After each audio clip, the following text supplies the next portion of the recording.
রাসূল করিম সাল্লাল্লাহু আলাইহি ওয়াসাল্লাম বলেছেন, নাজালাত আলাইহিমুস সাকিনা। এই জিকিরের মজলিসগুলোতে আল্লাহ তাআলা আল্লাহর পক্ষ থেকে সাকিনা নামক একটা রহমত নাজিল করেন। এই রহমতের উসিলায় আমাদের ছোট ছোট যেই গুনাহগুলো আছে, কবিরা সগীরা গুনাহগুলো আছে, এই সগীরা গুনাহগুলো আল্লাহ ধুয়ে মুছে পরিষ্কার করে দেন। আমাদের অন্তর নরম হয়, তওবা নসিব হয় আমাদের। এজন্য এই মজলিসগুলোকে খুব মূল্যায়ন করা চাই। আল্লাহর পক্ষ থেকে আমাদের জন্য এগুলো নিয়ামত। এই জন্য আমরা যতক্ষণ থাকবো ইনশাআল্লাহ আমরা সর্বোচ্চ মনোযোগ সহকারে শুনবার চেষ্টা করব। আল্লাহ তাআলা এইভাবে বলেছেন, আল্লাযীনা ইসতামিউনাল কাওলা ফায়াত্তাবিউনা আহসানা উলাইকাল্লাযীনা হাদাহুমুল্লাহু ওয়া উলাইকা হুম উলুল আলবাব। যারা দ্বীনের কথা মনোযোগ সহকারে শুনে, যারা আল্লাহর জিকিরের মজলিসে ভালো কথা শুনবার উদ্দেশ্যে আসে এবং এখানে সুন্দরভাবে অবস্থান করে, আল্লাহ তাদেরকে হেদায়েতের কথা বলছেন। উলাইকাল্লাযীনা হাদাহুমুল্লাহ ওয়া উলাইকা হুম উলুল আলবাব, এবং তাদেরকে আল্লাহ বুদ্ধিমান বলেছেন। এই জন্য আমরা মনোযোগ সহকারে শুনবার চেষ্টা করি। হযরত উলামায়ে কেরাম সবাই আসবেন ইনশাআল্লাহ, আসছেন সবাই। আমরা ওনাদের কথাগুলো শুনে এরপর আমরা ইনশাআল্লাহ দোয়া করে যাব। তো আমি সূরা কাহফের একটা আয়াত তিলাওয়াত করেছি শুরুতে। আল্লাহ তাআলা ওইখানে আমাদেরকে বেশ কিছু নির্দেশনা দিয়েছেন, এবং এই নির্দেশনাগুলো আমি মনে করি আমাদের সারা জীবন ভরই তো আমাদের ওই নির্দেশনা মেনে চলতে হবে। এখনকার সময়ের জন্য আরও বেশি এই নির্দেশনাগুলোর প্রতি আমাদের সজাগ থাকা উচিত। আল্লাহ আমাদেরকে নির্দেশ করছেন কাদের সাথে আমরা চলবো এবং কাদের সাথে আমরা চলবো না, কাদেরকে আমরা অনুসরণ করব, কাদেরকে অনুসরণ করব না, কাদের সাথে সম্পর্ক থাকবে আমাদের, কাদের সাথে আমাদের সম্পর্ক থাকবে না, কাদের সাথে আমাদের আন্তরিকতা থাকবে, হৃদ্যতা থাকবে, এই কথাগুলো আল্লাহ আমাদেরকে জানিয়েছেন। এবং কাদের সাথে আমাদের আন্তরিকতা থাকবে না, হৃদ্যতা থাকবে না, এই কথাটা আল্লাহ আমাদেরকে জানিয়েছেন সূরা কাহফের এই আয়াতে। তো আমি খুব সংক্ষেপ করে বলি, আল্লাহ আমাদেরকে এইভাবে নির্দেশ করছেন, ওয়াসবির নাফসাকা, যে তুমি তোমার মনকে, তুমি তোমার নফসকে, তুমি তোমার নিজেকে লাগিয়ে রাখো ওই সমস্ত মানুষদের সাথে ধৈর্যের সাথে। আপনি ভালো কাজ করতে গেলে আপনাকে ধৈর্য ধারণ করতে হবে, খারাপ থেকে বেঁচে থাকার জন্য আপনাকে ধৈর্য ধারণ করতে হবে। তো আল্লাহ বলছেন, ওয়াসবির নাফসাকা, তুমি তোমার মনকে, তুমি তোমার নফসকে কি করো, আঁকড়ে রাখো, সাথে করে রাখো। কাদের সাথে থাকবা? মাআল্লাযীনা, ওই সমস্ত মানুষদের সাথে, ইয়াদউনা রাব্বাহুম বিল গাদাতি ওয়াল আশিয়্যি, যারা সকাল সন্ধ্যায় আল্লাহর জিকির করে। ইয়াদউনা রাব্বাহুম বিল গাদাতি ওয়াল আশিয়্যি, যারা সকাল সন্ধ্যায় আল্লাহর জিকির করে। অর্থাৎ এক কথায় যারা ভালো মানুষ, দিনদার মানুষ, পরহেজগার মানুষ, যারা আল্লাহ এবং আল্লাহর রাসূলের ইবাদত বন্দিগি করে, আল্লাহ এবং আল্লাহর রাসূলের নির্দেশনা মেনে জীবনযাপন করে, আল্লাহ বলছেন ওই সমস্ত মানুষদের সাথে থাকতে। যদিও তাদের সাথে থাকতে আমার কষ্ট হয়। কেন কষ্ট হবে আমার? আমি হয়তো এমন অনেক কাজ করি যেটা কিনা দিনদার মানুষ পছন্দ করেন না, আল্লাহর নির্দেশ অনুযায়ী হয় না।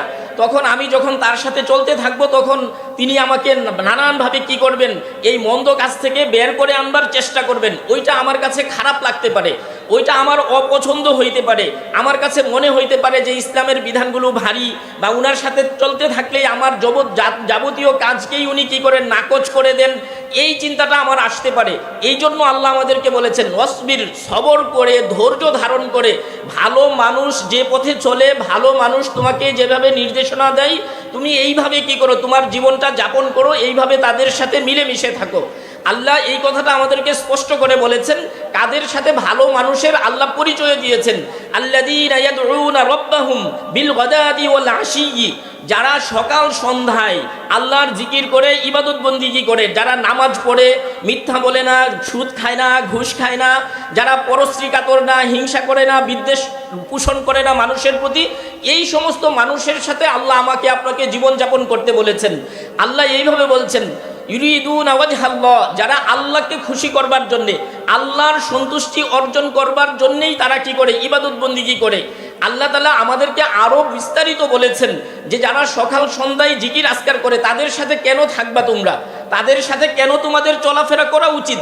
আল্লাহ এই যে যারা সকাল সন্ধ্যায় জিকির করেন, আল্লাহর ইবাদত বন্দিগি করেন, আল্লাহ তাদেরকে কি করছেন, এইভাবে প্রশংসা করছেন, ইন্না ফি খালকিস সামাওয়াতি ওয়াল আরদি ওয়া ইখতিলাফিল লাইলি ওয়ান নাহারি লাআয়াতিন লিউলিল আলবাব আল্লাযীনা ইয়াযকুরুনাল্লাহা কিয়ামান ওয়া কুউদান ওয়া আলা জুনুবিহিম ওয়া ইয়াতাফাক্কারুনা ফি খালকিস সামাওয়াতি ওয়াল আরদ রাব্বানা মা খালাকতা হাযা বাতিলা।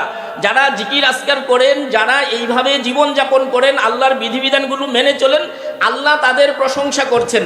প্রশংসা করে আল্লাহ বলছেন যে এই সমস্ত মানুষই আল্লাহর পছন্দের, যারা শুয়ে বসে দাঁড়িয়ে সর্ব অবস্থায় কি করে আল্লাহর ইবাদত করে, আল্লাহর জিকির করে। আল্লাহ এই সমস্ত মানুষকে পছন্দ করেন, তাদের প্রশংসা আল্লাহ করেছেন।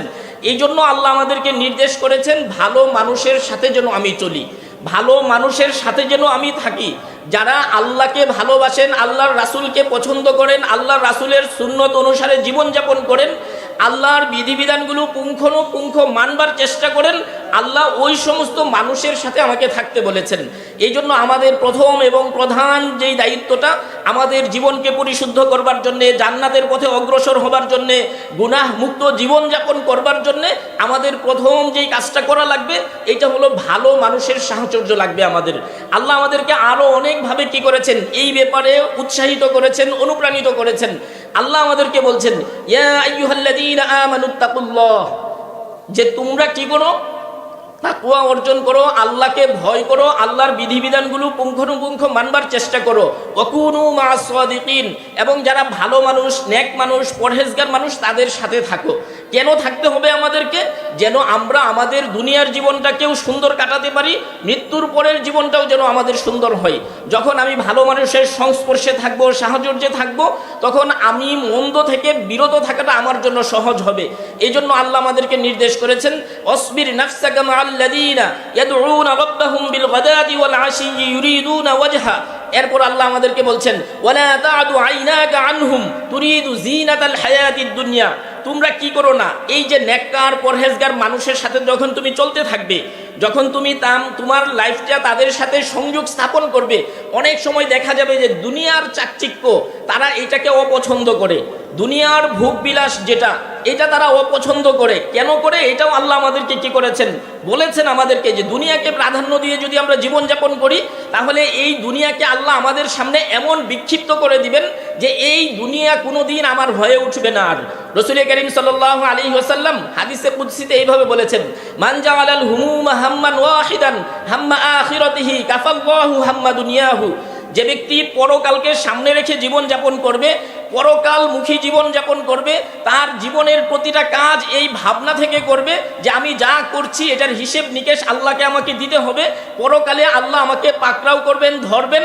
এই চিন্তা থেকে যে দুনিয়ার জীবনটা যাপন করবে, আল্লাহ রাসূল সাল্লাল্লাহু আলাইহি ওয়াসাল্লাম বলছেন যে তার দুনিয়ার জীবনের জন্য আল্লাহ যথেষ্ট হয়ে যাবেন। এই জন্য আমাকে কি করতে হবে, এই ভালো মানুষের সংস্রবে থাকতে হবে। আল্লাহ বলছেন ওয়ালা তা'দু আইনাকা আনহুম তুরিদু যিনাতাল হায়াতিদ দুনিয়া। পার্থিব জীবনের চাকচিক্য, পার্থিব জীবনের লালসা, পার্থিব জীবনের নানান ধরনের আকর্ষণ তোমাকে যেন তাদের থেকে দূরে সরিয়ে না নেই। তুমি পার্থিব জীবনের লোভে পড়ে, পেছনে পড়ে এই সমস্ত মানুষ থেকে তুমি কি হবে না, বিচ্ছিন্ন হবে না, বিক্ষিপ্ত হবে না। এই কথাটা আল্লাহ আমাদেরকে জানিয়ে দিয়েছেন। আমরা তো স্বাভাবিকভাবেই দুনিয়ার একটু প্রলোভন, দুনিয়ার একটু আয় উন্নতি, দুনিয়ার একটু সমৃদ্ধি দেখলে কি করি, এমন অনেক কাজ করি যেই কাজগুলো আল্লাহ অপছন্দ করেন, যেই কাজগুলো আল্লাহ কি করেন, ঘৃণা করেন। এমন অনেক কাজে আমরা লিপ্ত হয়ে যাই। এই জন্য আল্লাহ আমাদেরকে বলেছেন ওয়ালা তা'দু আইনাকা আনহুম তুরিদু যিনাতাল হায়াতিদ দুনিয়া। আমরা দুনিয়াতে যার একটু শক্তি সামর্থ্য দেখি, যার একটু প্রভাব প্রতিপত্তি দেখি, যার একটু টাকা পয়সা দেখি, তার পেছনে ছুটতে শুরু করি। তো আমরা ভালো মানুষদেরকে উপেক্ষা করে, ভালো মানুষদের সংস্রব ছেড়ে, ভালো মানুষদেরকে কুণ্ঠাসা করে আমরা ওই দুনিয়ায় যারা একটু সমৃদ্ধ তাদের পেছনে ছুটতে শুরু করি, তাদের কাছে নিজেদেরকে সমর্পণ করে দেই। আল্লাহ এই কথাটাই আমাদেরকে বলেছেন ওয়ালা তা'দু আইনাকা আনহুম তুরিদু যিনাতাল হায়াতিদ দুনিয়া। এই পার্থিব জীবনের চাকচিক্য, এই পার্থিব জীবনের চাওয়া পাওয়া, এইগুলা যেন তোমাকে কি না করে, এই নেককার পরহেজগার আল্লাহর ওলি যারা, উলামায়ে কেরাম যারা, তারা দিন মেনে চলে জীবনযাপন করতে চান, যারা কোরআনের প্রচার প্রসারের জন্য নিজেদের জীবনকে উৎসর্গ করেন, এই সমস্ত মানুষ থেকে তোমরা দূরে সরবা না, তাদের পদাঙ্ক অনুসরণ করা থেকে তোমরা দূরে সরে যেও না। এইভাবে আল্লাহ আমাদেরকে নির্দেশ করেছেন। এরপর আল্লাহ আমাদেরকে যেই কাদের সাথে থাকা যাবে না, এই আয়াতেই আল্লাহ আমাদেরকে নির্দেশ করছেন ওয়ালা তুতি' মান আগফালনা কলবাহু আন যিকরিনা। আল্লাহ প্রথম যেই নির্দেশনাটা আমাদেরকে দিচ্ছেন যে কাদের সাথে তোমাদের কি হবে না, চলাফেরা করতে পারবা না তোমরা, কাদেরকে তোমরা অনুসরণ করবা না, কাদের পেছনে তোমরা ঘুরবা না। কাদের পেছনে পেছনে ঘুরে ঘুরে তুমি তোমার জীবন, সময়, সম্পদ এগুলা নষ্ট করবা না। আল্লাহ আমাদেরকে স্পষ্ট ভাষায় বলেছেন, ওয়ালা তা'দু আইনাকা আনহুম তুরিদু যিনাতাল হায়াতিদ দুনিয়া ওয়ালা তুতি' মান আগফালনা কলবাহু আন যিকরিনা। যাদের অন্তরকে আল্লাহর জিকির থেকে আল্লাহ দূরে সরিয়ে দিয়েছেন, যাদের অন্তরকে আল্লাহ তাআলা কি করেছেন, আল্লাহ তাআলার জিকির থেকে দূরে সরিয়ে দিয়েছেন, হয়ে গিয়েছে আল্লাহর জিকির থেকে, আল্লাহর বিধিবিধান থেকে যারা দূরে সরে গিয়েছে, যাদের সারা দিন চলে যায়, একবারও নামাজের কথাও মনে হয় না, সপ্তাহ চলে যায়, মাস চলে যায়, বছর চলে যায়, একবারও ঘরে একটু তিলাওয়াত করবে, জিকির আজকার করবে, আল্লাহকে ডাকবে, গুনাহের জন্য একটু কান্নাকাটি করবে, তওবা করবে, ইস্তিগফার করবে, এই টাইপের যাদের মনে কখনোই কি হয় না, আল্লাহর কথা আসে না, আল্লাহ ভীতি থাকে না, ওই সমস্ত মানুষকে আল্লাহ অনুসরণ করতে নিষেধ করেছেন আমাদেরকে। আল্লাহ বলছেন, ওয়ালা তুতি' মান আগফালনা কলবাহু আন যিকরিনা, যাদের অন্তরকে আমি আমার জিকির থেকে বিমুখ করে দিয়েছি, ওই সমস্ত মানুষকে তোমরা অনুসরণ করবা না, তাদের পেছনে পেছনে ঘুরবা না, তোমরা তাদের পেছনে ঘুরে দুনিয়া আখিরাত উভয়টাই কি করবা না, নষ্ট করবা না। তাদের পেছনে যদি আমি ঘুরি, তাদের সাথে যদি আমি এইভাবে চলতে থাকি, তাহলে আমিও তাদের মতো হয়ে যাব। আল্লাহ এইভাবেই কি করবেন, আমাকেও তাদের দলে কি করবেন, আল্লাহ ভিড়িয়ে দিবেন। আল্লাহ বলছেন, যারা আল্লাহর জিকিরকে ভুলে যায়, আল্লাহর স্মরণকে ভুলে যায়, আল্লাহর বিধিবিধানকে উপেক্ষা করে, আল্লাহ বলছেন এদের দুনিয়ার অবস্থাটাও হবে এমন যে ঝঞ্ঝাপূর্ণ জীবন আল্লাহ দিবেন, বিপর্যস্ত জীবন আল্লাহ এদেরকে দিবেন, কোনো দিন এদের দুনিয়া কখনোই হয়ে উঠবে না। আল্লাহ বলছেন, ওয়ামান আ'রাদা আন যিকরি ফাইন্না লাহু মাঈশাতান দানকা, যে কেউ যদি আল্লাহর জিকির ভুলে যায়, আল্লাহকে ভুলে যায়, এই পার্থিব জীবনের লোভ লালসায় পড়ে সে যদি আল্লাহর বিধিবিধানকে উপেক্ষা করে, আল্লাহ বলছেন যে তার পার্থিব জীবনকে আল্লাহ সংকুচিত করে দিবেন।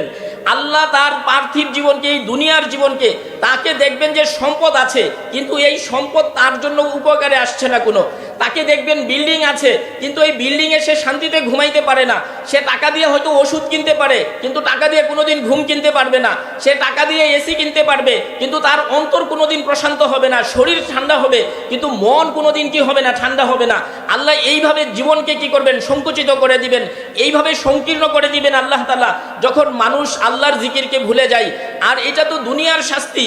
আল্লাহ বলছেন যে দুনিয়ার শাস্তি তো এটা আছেই, কিয়ামতের দিন আল্লাহ এদেরকে অন্ধ করে উঠাবেন, এমনভাবে উঠাবেন আল্লাহ তাআলা, ওই বান্দা বলতে থাকবে যে আল্লাহ আমি তো দুনিয়াতে দেখতাম চোখে, আজকে কেন তুমি আমাকে অন্ধ করে উঠিয়েছো? তখন আল্লাহ বলে দিবেন যে দুনিয়াতে তুমি আমাকে ভুলে গিয়েছিলে, এই জন্য আজকে আমিও তোমাকে কি করলাম, ভুলে গেলাম। এইভাবে আল্লাহ কি করবেন, ধরপাকড় করবেন। এই জন্য আমাদের সচেতন হওয়া উচিত, আমরা যেন এমন মানুষের পেছনে না ঘুরি যার পেছনে ঘুরলে সে আমার আখেরাতকে ভুলিয়ে দেয়। আমার সম্পর্ক যেন এমন কারো সাথে না থাকে যার সাথে সম্পর্কের জেরে আমার দুনিয়া আখেরাত উভয়টাই কি হয়, বিনষ্ট হয়ে যায়। যার পেছনে ঘুরে ঘুরে আমি অত্যাচারী হয়ে উঠি, জালেম হয়ে উঠি, আমি আরেকজনের কারণে আরেকজনের উপর অত্যাচার করছি, জুলুম করছি, এইটার খেসারত এই দুনিয়াতেই আল্লাহ আমাকে দিবেন, মৃত্যুর পরে তো এটা ভোগ করতেই হবে। আল্লাহ এইভাবে বলেছেন, ওয়ালা তাহসাবান্নাল্লাহা গাফিলান আম্মা ইয়ামালুয যালিমুন, জালেমরা যেন এটা কোনোভাবেই চিন্তা না করে যে আল্লাহ এদের ব্যাপারে উদাসীন হয়ে আছেন। আল্লাহ তো জাস্ট একটু সুযোগ দেন আমাদেরকে, আমরা যত বড় জালিমই হই না কেন, জাস্ট আল্লাহ একটু ছাড় দেন আমাদেরকে, একটু দেখেন যে সে কত বড় জালেম হইতে পারে, কত বড় নিষ্ঠুর হইতে পারে, কত বড় খারাপ হইতে পারে, সে জাস্ট এটা দেখার জন্য আল্লাহ কি করেন, আমাদেরকে সুযোগ দেন। এরপর আল্লাহ এমনভাবে পাকড়াও করেন যে তার কোনো অস্তিত্বই থাকে না, ঘৃণা আর ঘৃণা, মৃত্যুর পরেও মানুষ তাকে ঘৃণা করতে থাকে, এইভাবে আল্লাহ তাআলা পাকড়াও করেন। এই জন্য আমাদেরকে আল্লাহর জিকিরের ব্যাপারে কোনোভাবেই যেন আমার অন্তর উদাসীন না হয়, আর উদাসী মানুষের সাথে যেন আমার কোনো সম্পর্ক না থাকে। আল্লাহ বলছেন, ওয়ালা তুতি' মান আগফালনা কলবাহু আন যিকরিনা। দ্বিতীয় আল্লাহ বলছেন, ওয়াত্তাবা হাওয়াহু, যারা তার মন চাহি জিন্দেগি যাপন করে, যারা মনে যা চাই তাই করে। আমাদের মুফতি রেজাউল করিম আবরার সাহেব হুজুর বলছিলেন যে মনকে জিজ্ঞেস করে যে সে ছেলে না মেয়ে। এই টাইপের যেই মানসিকতা যাদের আছে, যে সে সব কিছুকে গুলিয়ে ফেলবার চেষ্টা করে, এই ট্রান্সজেন্ডার, এখনো তো নবম দশম শ্রেণীর ইংরেজি বইয়ে কি আছে, এই রেইনবো, এই সমকামিতার কথা এখনো আছে ইংরেজি বইয়ে, আপনারা দেখবেন পরে, একটু যারা পড়তে জানেন পড়তে পারেন, এইগুলো আছে এখন। এই বই দেখলেই ওই প্রথম পার্টেই কি আছে, এটা আছে। তো এই যে অবস্থাগুলা, যারা এরকম মন চাহি জিন্দেগি যাপন করে, সে যা মন চায় তাই করে, যা খুশি তাই বলে, কি বলছে না বলছে তার কোনো হিতাহিত জ্ঞান থাকে না। আল্লাহ বলছেন এই সমস্ত মানুষদেরকে কি করবে না, তোমরা অনুসরণ করবে না। ওয়াত্তাবা হাওয়াহু, যারা কি করে, তার মনের প্রবৃত্তির অনুসরণ করে, কুপ্রবৃত্তি চরিতার্থ করার জন্য বলতে থাকে যে পর্দা, মন ভালো হলে পর্দা করা লাগে না, হ্যাঁ পর্দা এটা করলে করলো, না করলে নাই, কোনো কি নাই, জবরদস্তি নাই, এটা বিধানটাকে খুবই কি করে হালকা করে দেখায়, পর্দা এটাকে প্রথা মনে করে, এইভাবে নানানভাবে সে কি করে তার প্রবৃত্তির অনুসরণ করে। যারা এইরকম আল্লাহর বিধিবিধান না মেনে নিজের মন যা চায়, নিজে যা বুঝে এইটাকেই প্রাধান্য দেয়, এইটাকেই মানুষের উপর চাপিয়ে দেবার চেষ্টা করে, আল্লাহ বলছেন ওই সমস্ত মানুষদের অনুসরণ করবা না। ওয়াত্তাবা হাওয়াহু, এরপর আল্লাহ বলছেন ওয়াকানা আমরুহু ফুরুত, যে সীমা লঙ্ঘন করে, যারা তাদের কাজে কি করে সীমা লঙ্ঘন করে, যার যেই কাজ না, যেটা সে জানে না, যেটা সে পারে না, এই ব্যাপারে সে কি করবার নাক গলানোর চেষ্টা করে। এটা বিশেষ করে হয় কোথায়? এটা বিশেষ করে হয় ইসলামের বিধিবিধানগুলোর ক্ষেত্রে। ইসলামের ক্ষেত্রে এই অপচেষ্টাটা কি হয়, চলতে থাকে, সীমা লঙ্ঘন করে। একজনকে সারা দিনও যদি আপনি কি করেন, তাকে জোর জবরদস্তি করেন, তারপরেও সূরা ফাতিহাটা বলতে পারবে না ঠিক মতো, সে আপনাকে ফতোয়া দিবে যে শবে বরাত বলতে কিছু নাই, হ্যাঁ নামাজ এইভাবে পড়া লাগে না, ওইভাবে পড়া লাগে। এই যে অনধিকার চর্চা, যেটা আল্লাহ বলছেন এই সমস্ত মানুষকে তোমরা অনুসরণ করবে না, যারা কি করে ওয়াকানা আমরুহু ফুরুত, যারা তাদের কাজে কর্মে সীমা লঙ্ঘন করে। এটা একেবারে নিজের ঘর থেকে শুরু করে নিজের কর্মক্ষেত্র, সকল ক্ষেত্রেই এই অবস্থাটা আছে আমাদের। তো এই যে জিনিসটা আমাদের স্বামী স্ত্রী হিসেবে, স্বামী স্ত্রী সুলভ যেই আচরণ, এই ক্ষেত্রেও অত্যাচার, জুলুম, সন্তানের প্রতি নানান রকমের অবিচার, প্রতিবেশীর প্রতি অবিচার, এই ব্যাপারগুলোও কি এই ওয়াকানা আমরুহু ফুরুত, নিজের কাজের ব্যাপারে সীমা লঙ্ঘন যারা করে তাদেরকে অনুসরণ করতে আল্লাহ নিষেধ করেছেন। এরপর আল্লাহ তাআলা আমাদেরকে আরো বলেছেন, সূরা কলামের মধ্যে এইভাবে বলেছেন যে তোমরা কি করবে না, যারা মিথ্যাবাদী, যারা মিথ্যাচার করে, মিথ্যা বলে, যারা ফালা তুতিউল মুকাজ্জিবিন, যারা মিথ্যা কথা বলে, মিথ্যা রটনা করে, মিথ্যা রটাই, গুজব ছড়াই, এই সমস্ত মানুষদের তোমরা কি করবে না, অনুসরণ করবে না। এই জন্য আমাদের কি করা উচিত, সজাগ হওয়া উচিত। আমরা যেন কোনোভাবেই আল্লাহর এই বিধানগুলোকে কি না করি, উপেক্ষা না করি, আল্লাহর কথাগুলো যেন আমরা যথাযথভাবে পালন করতে পারি। আল্লাহ যেন আমাদের সবাইকে তৌফিক দান করেন।